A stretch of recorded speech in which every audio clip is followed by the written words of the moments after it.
ये हेमंत जी का प्रचलन है, उनका कैरेक्टर है, उनका चरित्र है। स्कूल, विद्यालय, विश्वविद्यालय में अगर जो कमियां हैं उसका नेतृत्व कोई कर रहा है। ये उनके संघर्ष को पदभूषण है।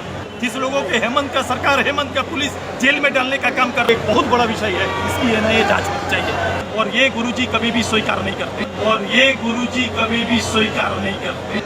या खुद आए, खुद पहल करे कि वो गलत है, अगर नहीं करती है तो एक बहुत बड़ा विषय है जिसके खिलाफ हम लोग। नमस्कार, जोहार, एचएनएन देख रहे हैं। मैं निशा मिश्रा आपके साथ में। सुदेश महतो ठंडे पड़ गए हैं, सुदेश महतो शांत हो गए हैं। अब पहले की तरह बेबाक होके नहीं बोलते हैं। बोलने वाले लोगों को अब ऐसा जवाब मिल रहा है कि क्या ही कहें। नमस्कार, जोहार, एचएनएन देख रहे हैं आप। सुदेश महतो गहरी नींद के बाद जो जागे हैं ना, तो अब कईयों की रातों की नींद उड़ा रहे हैं। हाल फिलहाल में जन आक्रोश रैली उन्होंने धनबाद में निकाली थी, जिसमें हजारों की संख्या में लोग एकत्रित हुए थे और एक स्वर में, एक मत से सबने कहा था कि हाँ, अब इंसाफ चाहिए, हाँ, अब इस जुल्म से इंसाफ चाहिए, हाँ, अब इन अपराधों से मुक्ति चाहिए। और अब सुदेश महतो ने भी कह दिया है कि पद्म भूषण मिलने के बाद दिशोम गुरु भी कहीं ना कहीं रो रहे होंगे कि जिस झारखंड के लिए वो इतना संघर्ष किए थे, इतना लड़े थे, आज वो संघर्ष, वो सब कुछ बेकार जा रहा है कहीं ना कहीं। सुदेश महतो ने कहा कि आज दिशोम गुरु जिंदा होते तो शायद वो इस तरह से झारखंड को नहीं देखते। हेमंत सोरेन के सरकार में शासन प्रशासन के दबाव में माफियाओं का इतना बोलबाला हो गया है कि आम जनता अब सच बोलने से कतरा रही है और सच बोल रही है तो उन्हें बंधक बनाया जा रहा है, सलाखों के पीछे सड़ाया जा रहा है। इंसाफ मांगना और इंसाफ देना इस राज्य में सिर्फ कहने सुनने की बात रह गई है। एक बार सुनिए क्या कहा है आज सुप्रीमो ने। क्षेत्रों को भी अघोषित क्षेत्र मानकर वहाँ से जो दोहन प्राप्त है यहाँ से, और उसका हिस्सा सीधे सरकार के मुखिया से चल रहा है। इसीलिए मैं दरोगा, डीएसपी या एसपी नहीं, ये सरकार को मानता हूँ। ये हेमंत जी का प्रचलन है, उनका कैरेक्टर है, उनका चरित्र है। ब्लॉक के अंदर अगर ये व्यवस्था बनी है, सीओ कार्यालय के अंदर ये व्यवस्था बनी है, स्कूल, विद्यालय, विश्वविद्यालय में अगर जो कमियां हैं उसका नेतृत्व कोई कर रहा है तो निश्चित रूप से हेमंत जी कर रहे हैं।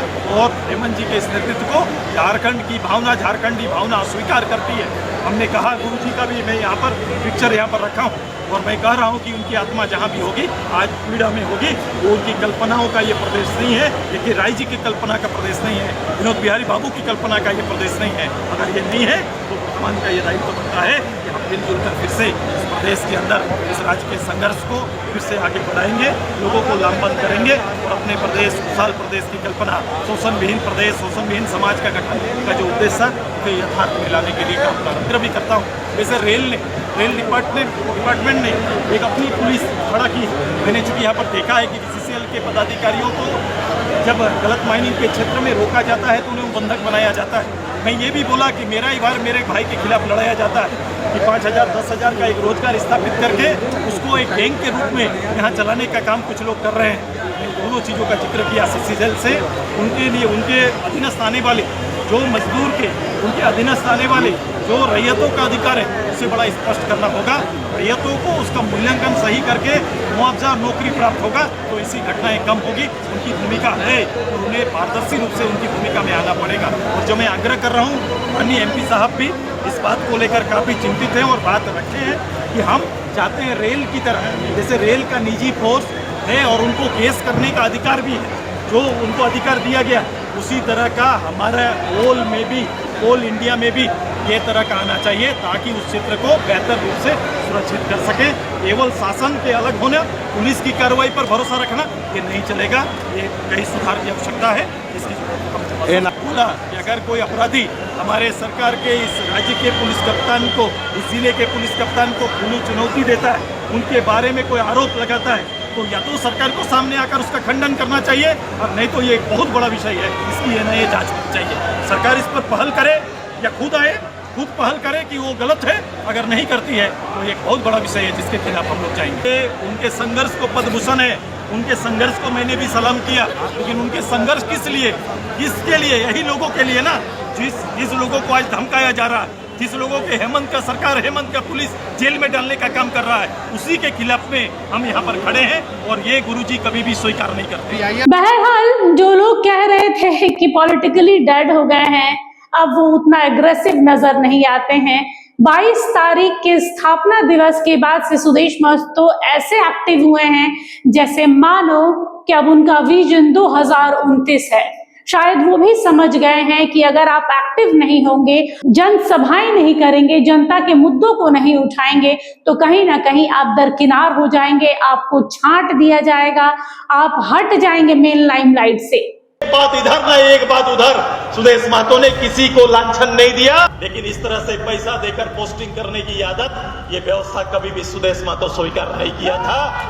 ये आदमखोर हो गए, ये आदमखोर की भाषा बोलने लगे। दरवाजा और वो कल कारखाना का दरवाजा, वो हर माइनिंग का दरवाजा, सवेरे गेट और शाम को भेंट की आदत और चरित्र चढ़ चुका है, और इसी चरित्र में कुछ लोग राजनीति जिंदाबाद कर रहे हैं।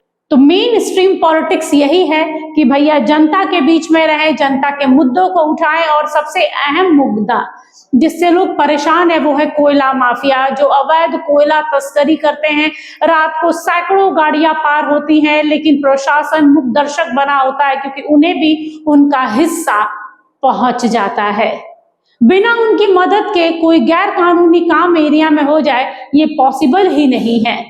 इसी को लेकर लगातार आज सुप्रीमो आवाज उठा रहे हैं। रजनी रवानी, हीरालाल महतो को पीटना पड़ा। रजनी रवानी सलाखों के पीछे हैं, उन्हें छुड़ाने का प्रयास किया जा रहा है, और 4 से 5 लोग सलाखों के पीछे हैं, सिर्फ इसलिए कि उन्होंने कोयला माफियाओं के खिलाफ आवाज बुलंद की थी। कहा है कोर्ट के दरवाजा पर बैठेंगे, और ऐसे लोग जो लोग जेल की धमकी दे रहे हैं, हम लोग रेडी हैं। हम जेल भरों के लिए सुदेश महतो सबसे पहले जाएगा, ये तैयारी हम लोग का। ये भी के लिए रेडी रहिए, आपकी ताकत को फिर से परखेंगे, आप रेडी रहिए, षड्यंत्र रचिए, हम पब्लिक के साथ लड़ाई लड़ते रहेंगे। ये कमिटमेंट के साथ हम इस धनबाद की धरती पर आइए। एक ऐसा समर की शुरुआत है, ऐसी लड़ाई की शुरुआत है जहां पर असंतोष के बीच में विश्वास को फिर से गढ़ना होगा। हमारी तैयारी प्रारंभ है। मैं गंभीर राजनीति की अपील करता हूं। मैं अपने इस दौर के नेताओं से भी आग्रह करता हूं, नवीन पीढ़ी से आग्रह करता हूं, आपका भविष्य एक अच्छे और ईमानदार नेतृत्व पर ही संभव है। आने वाला समय इस प्रदेश में जो व्यवस्था या फिर जो राजनीति में जो व्यवस्था है, इस व्यवस्था में खुद को शामिल करना पड़ेगा। इस दुकान का हिस्सा मत बनिए। इस दुकान का हिस्सा बनेंगे, संघर्ष नहीं कर पाइएगा। संघर्ष करना है तो आपको अपने न्याय के पथ पर आना पड़ेगा, और इसकी तैयारी के लिए आपको रेडी रहना पड़ेगा। आजसू रेडी है अपने संघर्ष के लिए? खड़ा हो जाइए, जो जहां है खड़ा हो जाइए, जो जहां है खड़ा हो जाइए, जो जहां है खड़ा हो जाइए। भाई थक गए हैं क्या? मैं थोड़ा सुनना चाहता हूं, थक गए हैं क्या? मैं अपने कार्यकर्ताओं से कह रहा हूं, थक गए हैं क्या? देखो भाई, 42 डिग्री में 5 किलोमीटर आज का चलने का किसी दल में, किसी संगठन में साहस अभी नहीं है। इंडोर मीटिंग हो सकता है, आउटडोर ये पहला है। ये 2 साल में पहली बार हिमायत है, पहली बार सड़क पर उतरे हैं, और ये अगर इनकलाब मजबूत है तो निश्चित रूप से ये झारखंड धनबाद से आबाद बनेगा। ये पक्का है कि धनबाद से ये आबाद बन सकता है। देखिए, वो दिन दूर नहीं है कि जब जनता को समझ में आने लगेगा कि क्या सही है और क्या गलत हो रहा है। इससे पहले कि जनता उग्र हो, इन माफियाओं पर लगाम लगे।